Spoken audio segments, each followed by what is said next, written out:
Netanyahu's UN showdown. National suicide to recognize Palestine.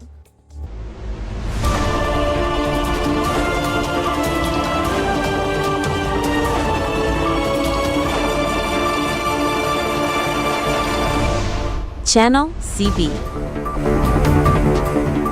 Welcome to CB News. It was a defiant, furious address at the United Nations General Assembly, one that Israeli Prime Minister Benjamin Netanyahu's vote was being broadcast simultaneously on military loudspeakers in Gaza. His message to the world: Israel will not back down, and a Palestine state is national suicide. Prime Minister Netanyahu took the stage in New York yesterday, just days after key Western powers, including France and Britain, recognized the state of Palestine.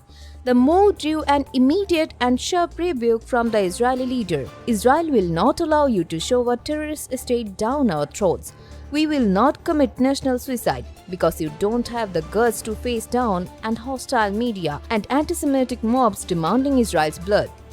He directly accused those European leaders of sending an obvious message that murdering Jews pays off, following the devastating October 7, 2023 Hamas attack which killed 1,219 people. Despite the pressure, Netanyahu vowed to finish the job against Hamas. This defiant stance comes over even as former President Donald Trump, whom Netanyahu is said to meet on Monday, claimed he thought he had sealed a deal on a ceasefire. The General Assembly Hall itself became a scene of immediate protest. As Netanyahu walked up to the rostrum, several delegations staged a pre-planned walkout, an obvious form of protest. Outside in Times Square, demonstrators marched, calling for his arrest. Netanyahu is currently facing an international criminal court arrest warrant over war crime allegations, including the charge of using starvation as a weapon in the Gaza conflict. It was these concerns that repeatedly forced him to take a circuitous route to New York to avoid airspace that might honor the warrant. War criminals don't deserve any peace of mind. They don't deserve any sleep.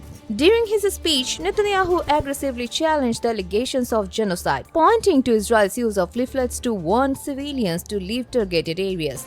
However, humanitarian law also considers forced displacement a war crime, and nearly the entire population of the Gaza Strip has been displaced during the war. Israel's offensive, triggered by the October 7th attack, has killed more than 65,500 Palestinians, according to health ministry figures in the Hamas-run territory. In a brief, emotional moment, Netanyahu switched to Hebrew, addressing the hostages still held in Gaza since the attack. Significantly, the Prime Minister spent time mocking Western support for Palestinian Authority President Mahmoud Abbas, calling the PA corrupt to the core. Abbas, a rival of Hamas, had himself condemned the October 7th attack and anti-Semitism in his own address a day earlier, which he delivered virtually after being denied a US visa. Netanyahu also notably avoided discussing the issue of annexing the West Bank, a prospect that has already key allies and his own supporters, but one that is seen by some in his cabinet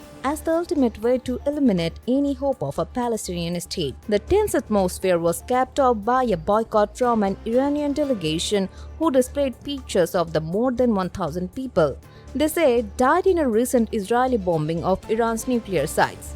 With international pressure mounting and an upcoming meeting with President Donald Trump, it's clear that the path forward for both Israel and the region remains fraught with deep, irreconcilable divisions. We will continue to follow this story. For the latest updates, remember to subscribe to our channel. Subscribe now for daily news and updates.